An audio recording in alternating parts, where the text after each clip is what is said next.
Okay. So first, I want you to introduce yourself. What is your first and last name? My name is Nicholas Kennerson. Brent Miller, What branch of service did you serve in? Marine Corps. Marine Corps, What was your occupation? 1345 heavy equipment operator. tank mechanic, 2146, which is about to no longer exist. Yay! How many years did you serve? 4 years. Uh, 17? Yeah, 17. So now we're going to move on to duty station, and I want you to think about your very first duty station. Okay. When you checked That in, was, did you know anyone? I I knew one other Marine, yes, but we were not in the same unit. Just the two guys that I left MOS school with. And did you have a good relationship with them? Like, describe the relationship with those guys that you had. It was pretty good for the most part. One of them went to, I checked into First Tank Battalion, and he ended up going to CLB 7. And the other guy, he was with me at Tanks, and he actually ended up going to a different company after a short while. I mean, we were kosher, I guess you could say, and before they got out, we still talked to each other, but you know how short-term friendships go. They're just kind of like, hey, what's up? All right, bye. How were you able to make friends? There was basically, you go to work every day and you meet people. You're kind of forced to meet people through your section and then interacting with other sections.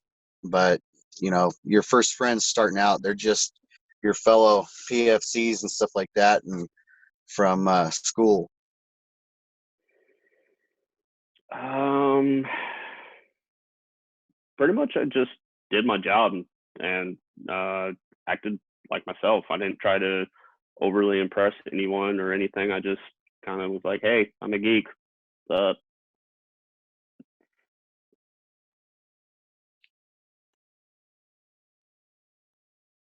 So, did doing things like police calling, barracks field days, field ops, standing in long formations, or standing duty, did any of those things impact the relationships you made with the people in your unit? Oh, absolutely. That's trial by fire, getting to learn, who people are, and they get to feel you out. It's not the best day during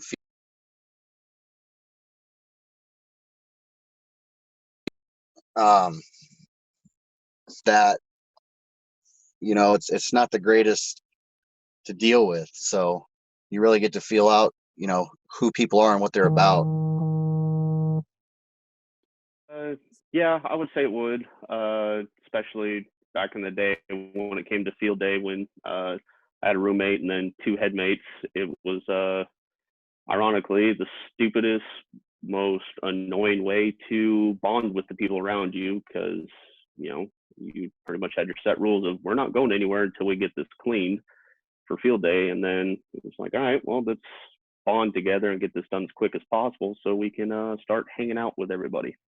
So, moving on from there, did you make friends that you wouldn't normally have in civilian life?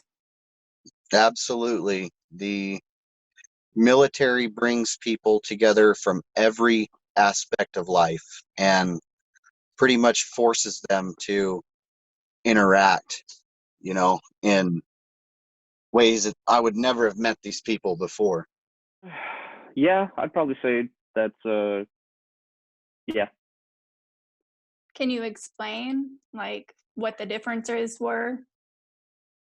Um, well, before I joined up, I kind of distanced myself from people that were very racial, I guess the best way to put it. I tried to avoid people that were openly Aryan. And being in the Marine Corps, I met a couple of people, but they're like, hey, this is what I used to do. I still do it every now and then, but you see that dude next to me who's black, he's my brother, and we get along.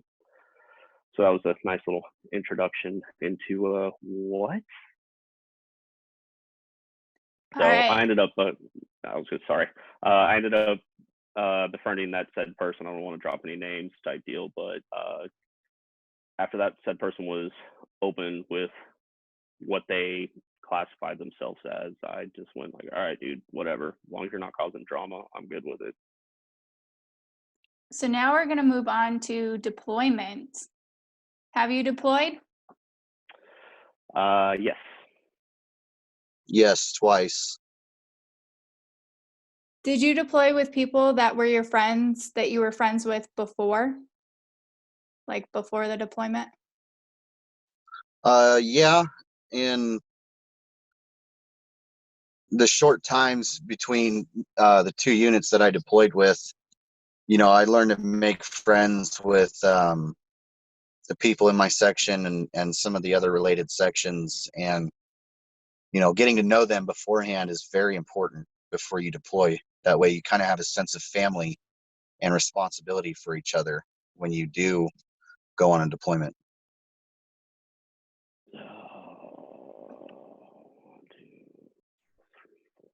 6 times. Wait, 6? 1, 2. Yeah. Wait. Yeah, 6 times, I think. So when you deployed, did you deploy with friends that you had made? Yes, I did. Did you also deploy with people that you didn't know at all before the deployment? Yes. So first I want you to describe the relationship you had with the people that you deployed with before your deployment, and then describe how it changed during the deployment. People I knew prior, correct? Yes. All right. I can use my headmate JJ. We had different MOSs, but we thankfully were able to get along with each other and shared the same bathroom, and just kind of had similar interests and got along with different types of things that we would do. And then when we got in country, it was pretty much, well, we're going to try to do the same shenanigans, but over here in Iraq. And our relationship actually just got stronger because, well, going on deployment, it's one of two things happens. You either hate somebody or you get a better relationship with them. And with JJ, it became a better relationship. Yes, there was the majority of the people that we deployed with, I had no clue who they were until we got into country. So now I want you to describe your relationships with the people that you knew before deployment, throughout the deployment. Like, what did that relationship look like throughout the deployment? Being in a different country and a much more stressful environment with people that you kind of know as acquaintances before really strengthens your relationship with those people in more of a family sense. You go to work every day with them, you go to chow with them, you go back to your rooms or your circus tents, and you live with these people 24 hours a day. So you really get to know, I had one other Marine, I didn't know where he was from, and halfway through our deployment, we got to talking, and he was from a town 30 miles from my hometown. So you really learn a lot more about these individuals when you deploy with them. Well, considering we went on the same deployment, I'll talk about Afghanistan. When I got sent, I temporarily put on a different unit called CLB-1, and I didn't know pretty much 80% of the people. So there's a lot of who is this guy coming from another unit? And like, hi, this guy. One of the guys I didn't really know at all before the deployment is actually still a good friend of mine to this day. And we didn't know each other prior, but as soon as we were on the deployment, he was a part of Motor T, and I was part of the 88 crew. We just pretty much bonded on how much we hated the unit at the time. So it was pretty good. It's like the people that you do know, the people that you don't know, you're forced to be around and work with and develop a relationship. And the high majority of those people that I didn't know who they were when we deployed, it was nice to get to know them because, you know, some of us were very different and came from very different backgrounds and, you know, look at things a lot differently. But talking with them and figuring out, you know, who they are and what they're about and stuff like that, just it brought people I didn't even know closer to myself and vice versa.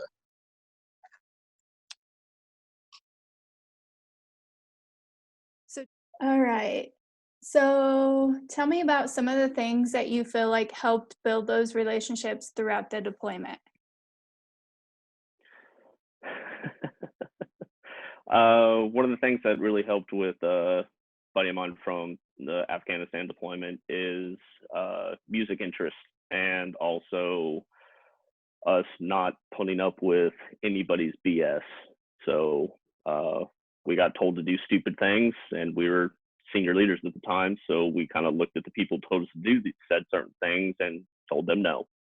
And we had a good solid foundation between the two of us, and we were not budging on a lot of issues that people kept throwing at us. We would go to the gym together.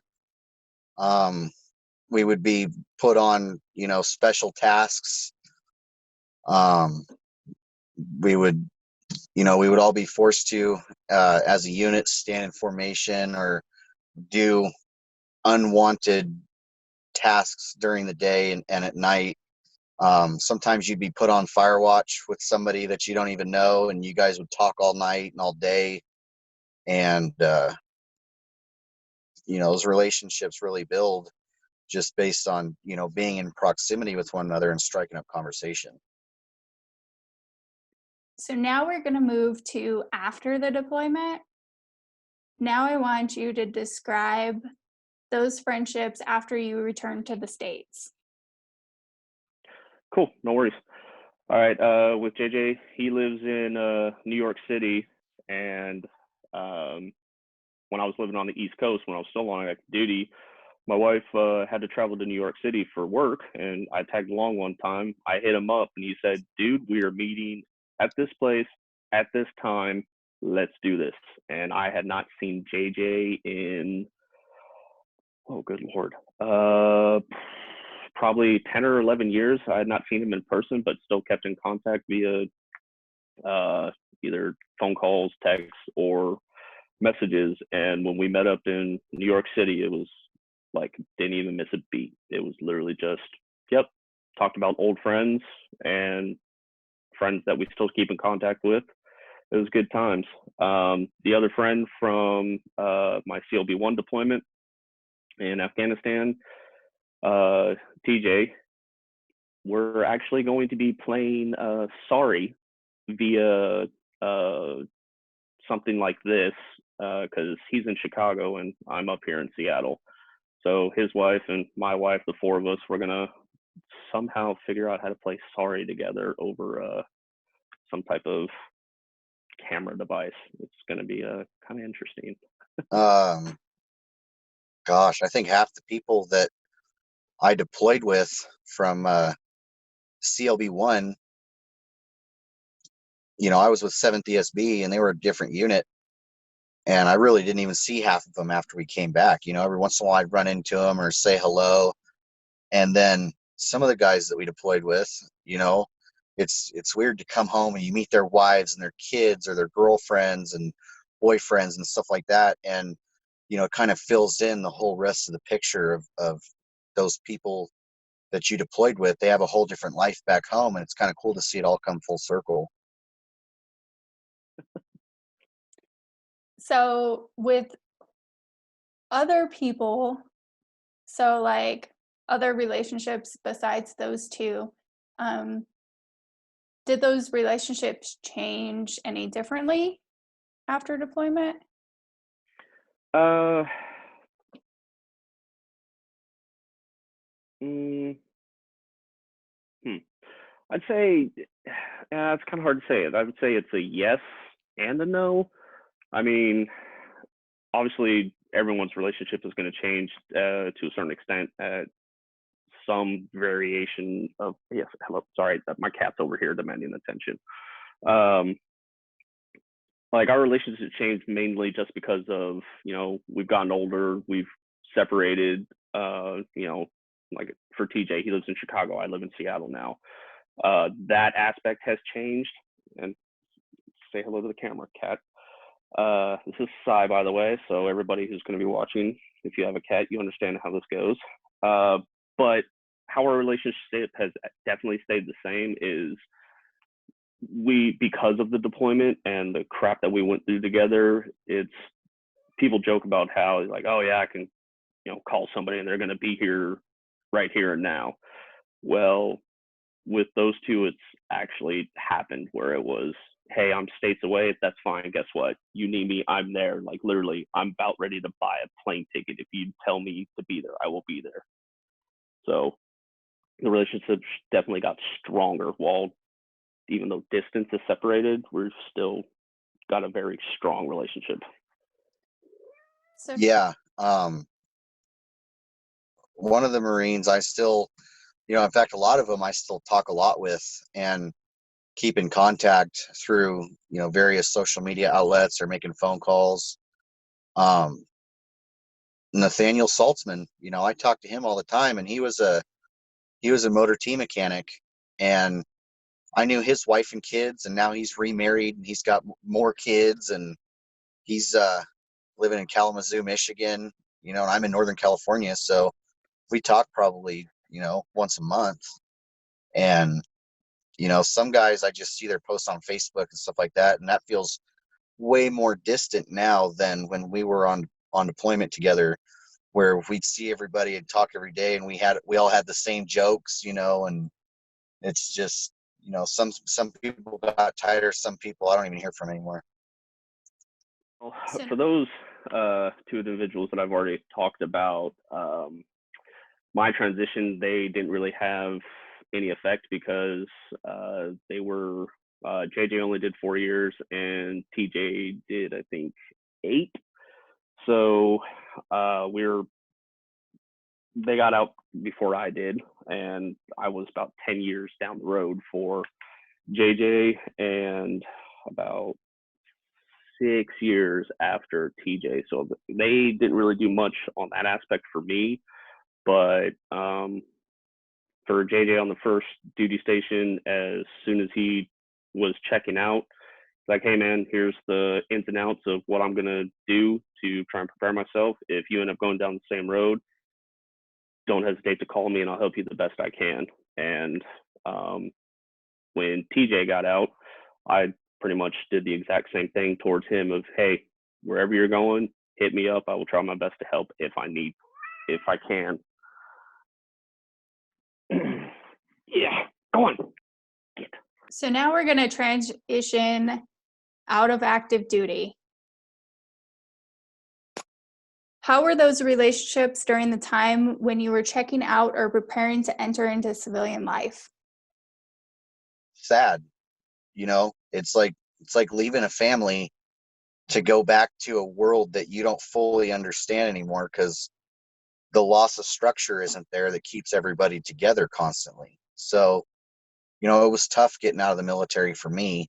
I formed a lot of relationships, in my opinion, with these people that, got me through 4 years of my life. And to come home to not know who's still in my hometown, what it's like, and try and stay in touch with the few people that I still do, it's kind of sucked.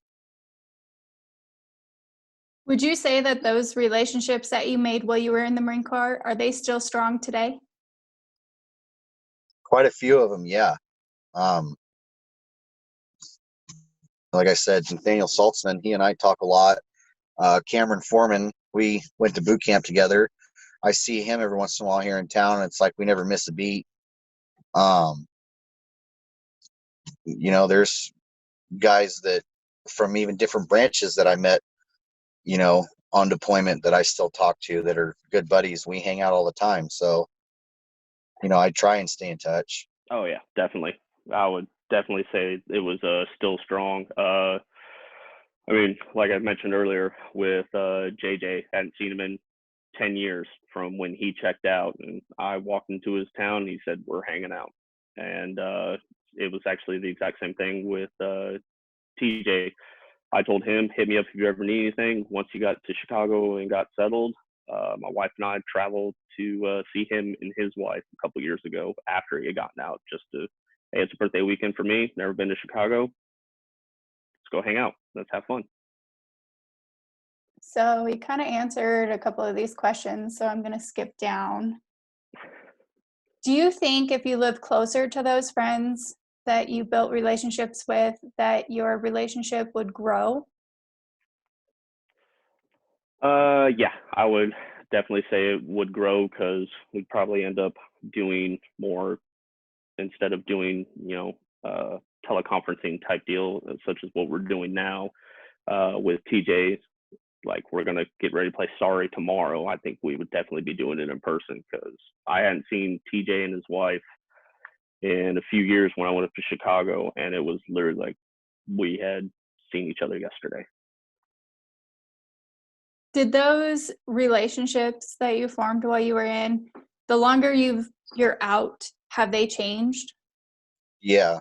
Distance dissolves many things. And um, staying in touch with people isn't always a priority when you're dealing with day-to-day life.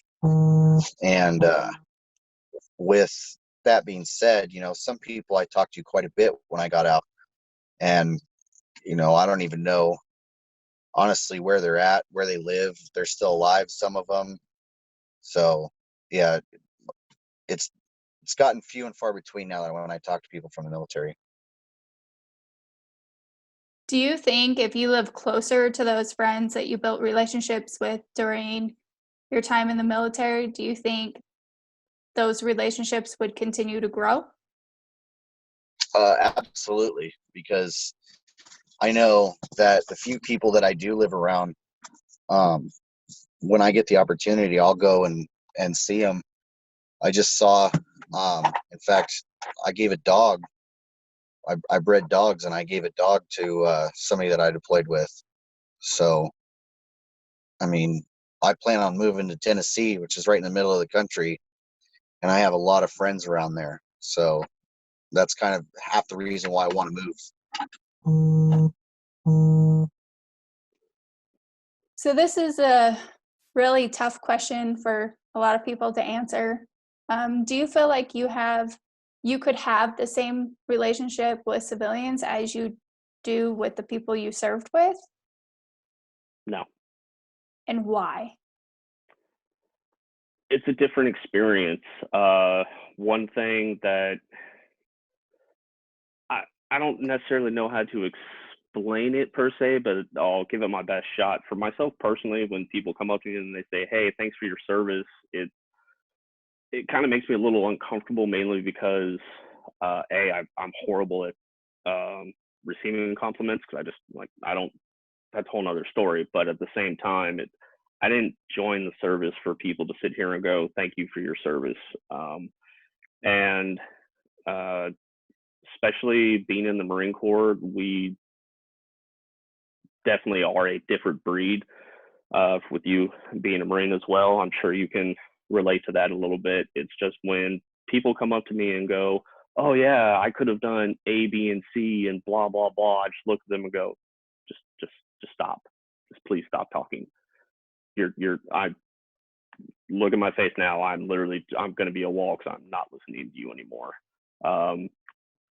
When it comes to friends that I went to with high school, I am closer with people I served with than people I've known half my life. No way.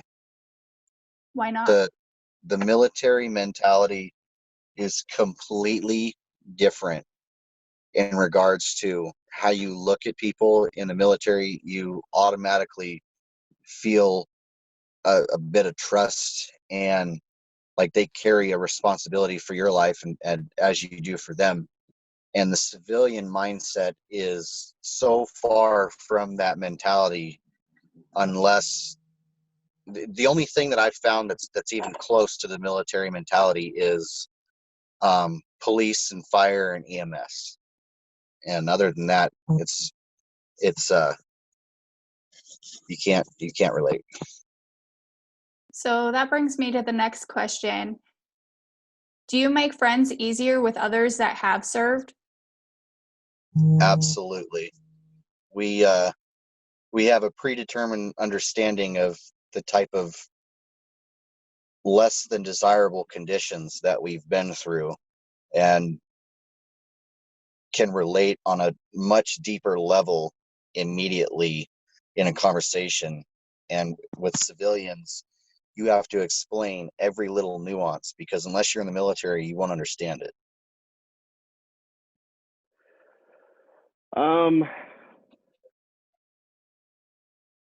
Can't really give you a good answer on that one because I'm not the best at trying to sit here and go out and be like, hey man, let's go hang out, blah blah blah. No, I like being by myself and just hang out with my very close friends that I already have. I'm horrible about making new friends, so sorry on that one. But I can use work as an example. I just started a new job about a month ago, and all but two of my coworkers are vets, and I'm the only Marine. We got a few Navy guys and a few Army guys. And I wouldn't necessarily say that it's easier to be friends with them, but it's more of we kind of know the struggle is the best way I know how to put it. You know, yes, they were in the Army, I was in the Marine Corps, but regardless of what uniform you wear, it's from what I've learned talking with these guys for this past month is you do the same stupid stuff, just in a different uniform for the most part. And this is my last question. If you needed something, do you feel like those that you served with would be there? In a heartbeat, without question. 22 Kill is a great organization, and what it taught myself, along with many other veterans, is we are like-minded. And in the military community, some of us struggle a lot with mental health. And if we are able to reach out and keep those people alive and in good spirits, then myself, including many others that were in the military, we strive to do so.